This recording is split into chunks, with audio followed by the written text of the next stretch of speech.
അല്ലയോ പരമേശ്വര, അങ്ങയുടെ ഇച്ഛയനുസരിച്ച് ദക്ഷബ്രഹ്മനെ സംഹരിച്ചുകൊണ്ട് ആ യാഗശാല ഒരു ശ്മശാന ഭൂമിയാക്കിയിട്ടാണ് നാം വന്നിരിക്കുന്നത്. നമ്മെ ഏൽപ്പിച്ച ദൗത്യം നാം പൂർത്തിയാക്കിയിരിക്കുന്നു. പിതാശ്രീ, അങ്ങയിൽ നമ്മെ ലയിപ്പിച്ചാലും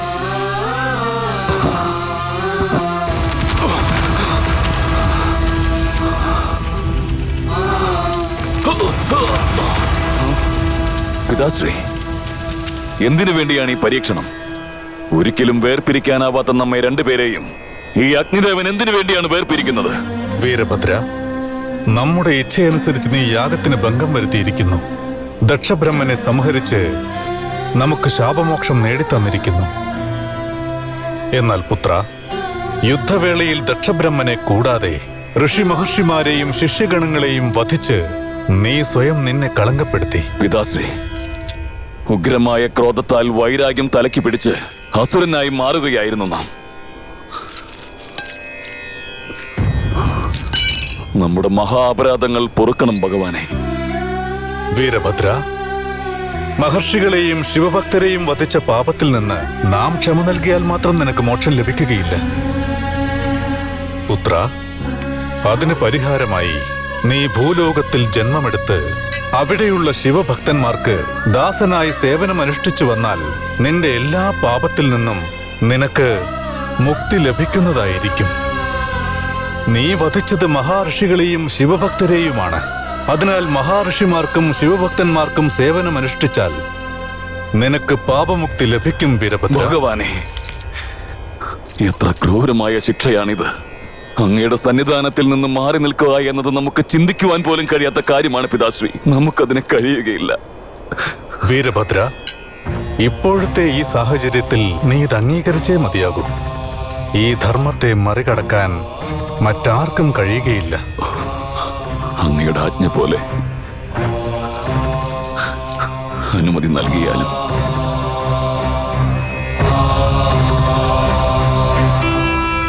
അമ്മേ, ആരാ?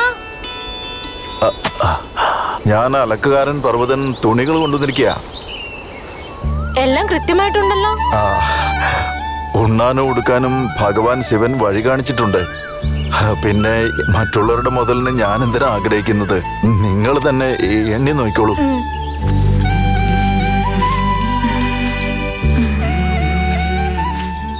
എല്ലാം ഉണ്ട്.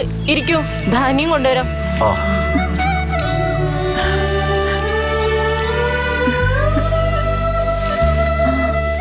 സുജ്ഞാനമേ, വന്നത് മുതൽ ഞാൻ ശ്രദ്ധിക്കുക. നീ ആരെയാ അന്വേഷിക്കുന്നത്? അത് ഞാൻ കുഞ്ഞെവിടെയാന്ന് നോക്കുകയായിരുന്നു. അതാ മോൻ അവിടെ നിൽക്കുന്നുണ്ട്. മോനെ, നീ ഇവിടെ നിൽക്കായിരുന്നു. ഞാൻ നിന്നെ എവിടെയൊക്കെ നോക്കുകയായിരുന്നു. ഞാൻ നിനക്കെന്താ കൊണ്ടുവന്നിരിക്കുന്നറിയോ? ഇതാ മോൻ ഇഷ്ടപ്പെട്ട കൽക്കണ്ടം. ഇത് കഴിച്ചോ. ദരിദ്രവാസി, നിനക്ക് എന്തൊക്കെ അസുഖം ഉണ്ടാവും? എന്റെ കുഞ്ഞിന്റെ വായിൽ നീ എന്താ ഇട്ട് കൊടുത്തേ? അവളോട് ഒരു കൽക്കണ്ടം. നിന്റെ കല്യാണം കഴിഞ്ഞ് 10 വർഷമായില്ലേ, എന്നിട്ട് നീ മച്ചിയായിട്ടല്ലേ ഇരിക്കുന്നേ? കനകം പോലുള്ള എന്റെ മോന്റെ മേത്ത് നിന്റെ തീ കണ്ണെല്ലാം പെട്ടാലേ എന്റെ മോൻ എങ്ങനെ നന്നായിട്ട് വളരും? അയ്യോ, ഇങ്ങനെയൊന്നും പറയരുത്. ഇങ്ങനെയൊക്കെ പറഞ്ഞ് അവളുടെ മനസ്സ് വിഷമിപ്പിക്കരുത്. മക്കളില്ലാത്ത ദുഃഖം കൊണ്ട് അവളാകെ മനസ്സ് തകർന്നിരിക്കുകയാണ്. കുഞ്ഞുങ്ങളെന്ന് വെച്ചാൽ അവൾക്ക് ജീവനാണ്. ഇങ്ങോട്ട് നോക്കൂ. നിങ്ങളുടെ പുരാണം കേൾക്കാനൊന്നും എനിക്ക് സമയമില്ല. ഇവളവിടെ കൊണ്ടുവരരുതെന്ന് ഞാൻ 100 വട്ടം പറഞ്ഞതല്ലേ. ഇനി ഇത് ആവർത്തിക്കരുത്. ഞങ്ങളുടെ വീട്ടിൽ തുണിയലൊക്കെ നീ മാത്രം വന്നാ മതി. വേറെ ആരും ഇങ്ങോട്ടേക്ക് വരണ്ട. അങ്ങനെയല്ലെങ്കിൽ ഞാൻ വേറെ ആരെങ്കിലും ജോലിക്ക് വെച്ചോളാം. അയ്യോ, അത് അങ്ങനെയൊന്നും പറയരുത്.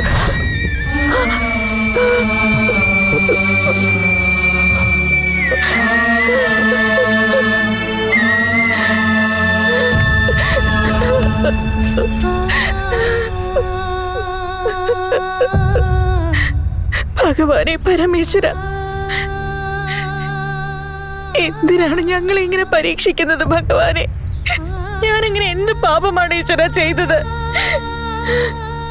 കുഞ്ഞുങ്ങളില്ലാത്തത് കൊണ്ട് മച്ചി എന്ന് വിളിച്ചെന്നെ ആളുകൾ കളിയാക്കുകയാണ്.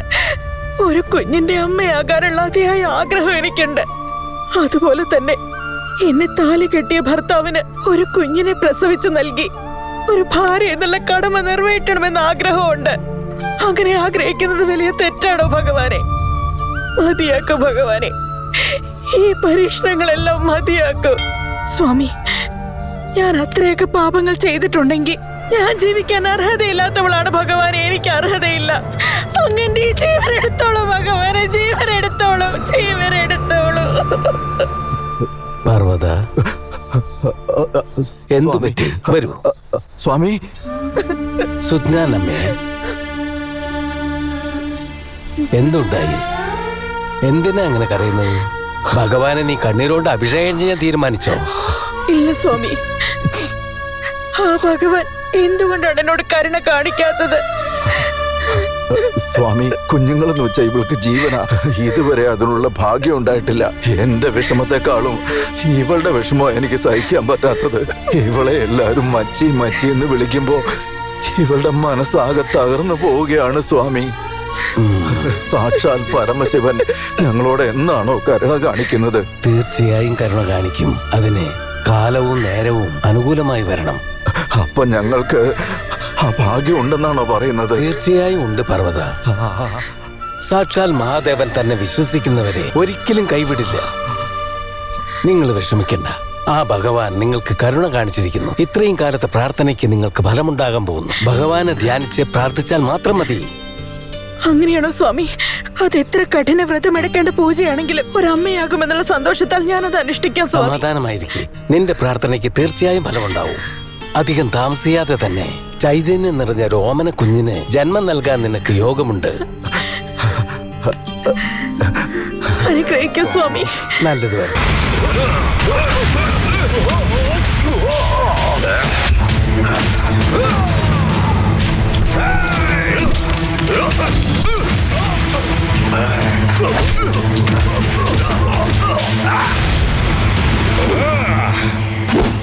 ഈ നാട്ടിൽ എന്നെ എതിർക്കാൻ ധൈര്യമുള്ള ആൺകുട്ടി ഉണ്ടെങ്കിൽ വാടാ.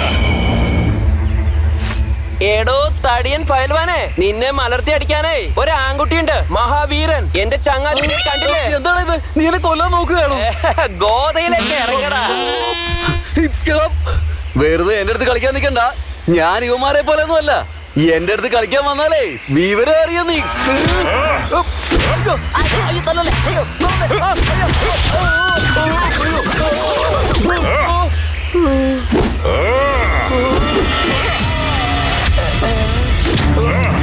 ഈ നാട്ടിലെ മീശ മുളച്ച എല്ലാവരും ഇവനെ പോലെ ഇടികൊണ്ട് താഴെ വീഴും. ഇവിടെ ആണെങ്കിൽ ആരുമില്ലടാ. പിന്നെ എങ്ങനെയാണ് നിങ്ങളുടെ ഭാര്യമാരെ പ്രസവിക്കുന്നത്? അതിന് വേറെ എന്തെങ്കിലും സൂത്രമുണ്ടോ? എടാ മന്നബുദ്ധി, നിനക്ക് കുറച്ച് കൈമെടുക്കുണ്ടെന്ന് പറഞ്ഞ് കൂടുതൽ വാചി അടിക്കാൻ നിൽക്കണ്ട. നീ അയൽ ഗ്രാമത്തിൽ നിന്ന് ഈ ഗോതയിലേക്ക് വന്നിരിക്കുന്നേ. മത്സരത്തിന്റെ രീതിയിലായിരിക്കണം. അങ്ങനെ ചെയ്തില്ലെങ്കിൽ നിങ്ങൾ എന്ത് വിടാ? അതേടാ, ഞാൻ വേറെ ഗ്രാമത്തിൽ നിന്നാ വന്നിരിക്കുന്നേ. ആൺസിംഹമാടാ ഞാൻ. നിങ്ങളുടെ നാട്ടിൽ നിങ്ങളുടെ കൺമുന്നിൽ വെച്ച് തന്നെ നിങ്ങളുടെ ഭാര്യമാരുടെ വസ്ത്രം ഞാൻ അഴിക്കും. പറ്റുമെങ്കിൽ തടഞ്ഞു നോക്കടാ. അത്രയ്ക്ക് ധൈര്യമുള്ളവരുണ്ടെങ്കിൽ ഗണത്തിലേക്ക് ഇറങ്ങടാ. ഏത് കൊമ്പനാണെങ്കിലും മലർത്തി അടിക്കും.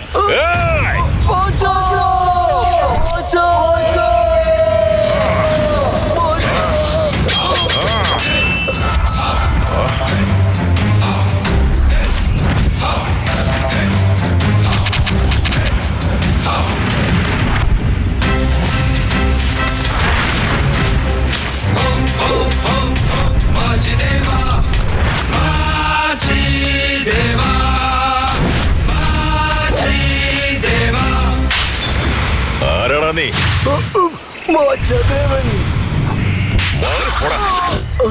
നീ ഏത് നാട്ടുകാരനാടാ? നാടോ? നാടിനേക്കാൾ വലുതാണ് രാജ്യം. രാജ്യത്തിന്റെ മാനം കാക്കാൻ ആരായാലെന്താ, ഏത് നാട്ടുകാരനായാലെന്താ. നിന്റെ നാടായാലും എന്റെ നാടായാലും ശരി, നമ്മയെല്ലാം ചുമക്കുന്നത് ഭൂമി ദേവിയാണ്. നമ്മെ സംരക്ഷിക്കുന്നത് മഹാദേവൻ.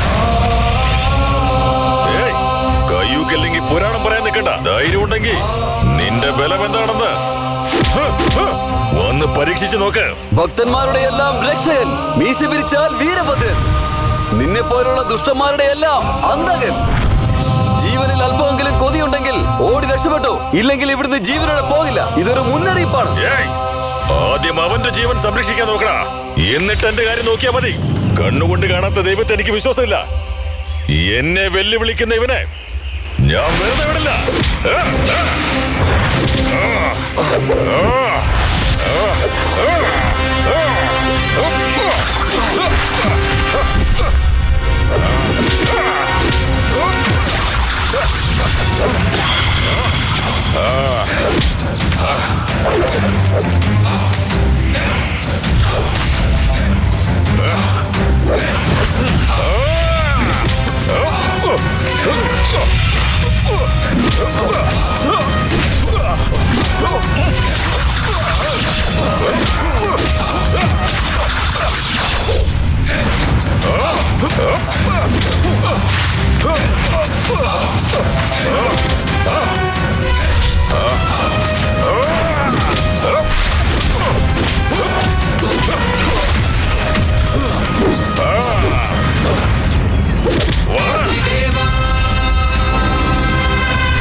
അവനോട് സംസാരിച്ചായിരുന്നോ? ഇതുവരെ സംസാരിച്ചില്ല.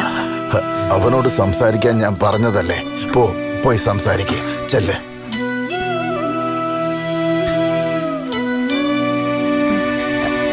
മോനെ, നിന്നോടൊരു കാര്യം പറയാനുണ്ടായിരുന്നു. ഞങ്ങൾക്കും പ്രായമായി വരികയല്ലേ. നീയും ഇങ്ങനെ എത്ര നാളെന്ന് വെച്ച ഒറ്റയ്ക്ക്. അതുകൊണ്ട് വേഗം നിന്റെ കല്യാണം നടന്ന് കാണണം. വീടിന്റെ ഉമ്മറത്തെ കുട്ടികളൊക്കെ ഇങ്ങനെ ഓടിക്കളിക്കുന്നത് കാണുന്ന സന്തോഷമല്ലേ. അങ്ങനെയൊക്കെ ആഗ്രഹിക്കുന്നത് ഞങ്ങളുടെ തെറ്റല്ലല്ലോ.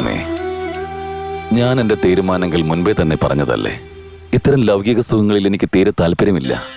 ആ മല്ലികാർജുനന്റെ ഓർമ്മകളിൽ ശ്രീ ശങ്കരനെ സേവിച്ചുകൊണ്ട് ഇനിയുള്ള കാലം ജീവിച്ചു തീർക്കണമെന്നാണ് എന്റെ ആഗ്രഹം.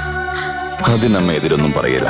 എടാ മാച്ച, നീ എന്തൊക്കെയാ ഈ പറയണേ? കല്യാണം കഴിച്ചാൽ നിന്റെ ആഗ്രഹമൊന്നും നടക്കില്ലെന്ന് ആരാ പറഞ്ഞത്? കുടുംബജീവിതം നയിച്ചുകൊണ്ട് ആ ഭഗവാനെ സേവിക്കാൻ പാടില്ലെന്ന് നിന്നോട് ആരാ പറഞ്ഞു തന്നത്? അച്ഛാ, ഇഷ്ടമില്ലാത്ത കാര്യങ്ങൾ ചെയ്യാൻ നിർബന്ധിക്കരുത്. മാച്ച, ഞങ്ങൾ പറയുന്നത്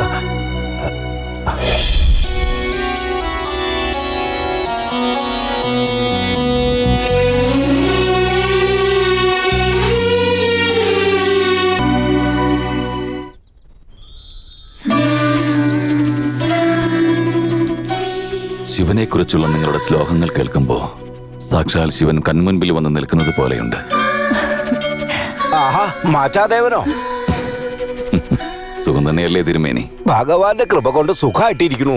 ഓഹോ, ആ വീമ്പിളക്കി നടക്കുന്ന അഹങ്കാരിയായ ഗുസ്തിക്കാരനെ മലർത്തിയടിച്ച മാച്ചദേവൻ നിങ്ങളായിരുന്നല്ലേ? നിങ്ങളെ കണ്ടതിൽ വളരെ സന്തോഷം. ശിവായ നമഃ. അതെ ചിന്നപ്പാ, ഈ നാട്ടിലെ ജനങ്ങൾക്ക് എന്ത് ദുരിതം സംഭവിച്ചാലും ആ നിമിഷം തന്നെ മാച്ചാദേവൻ അവിടെ ഓടിയെത്തും. ഓഹോ, അത് ശരി. അത് നന്നായി. മാച്ചാദേവ, ഞാൻ ആഴി എടുത്തിട്ട് വരാം. അവിടെ നിൽക്കുക.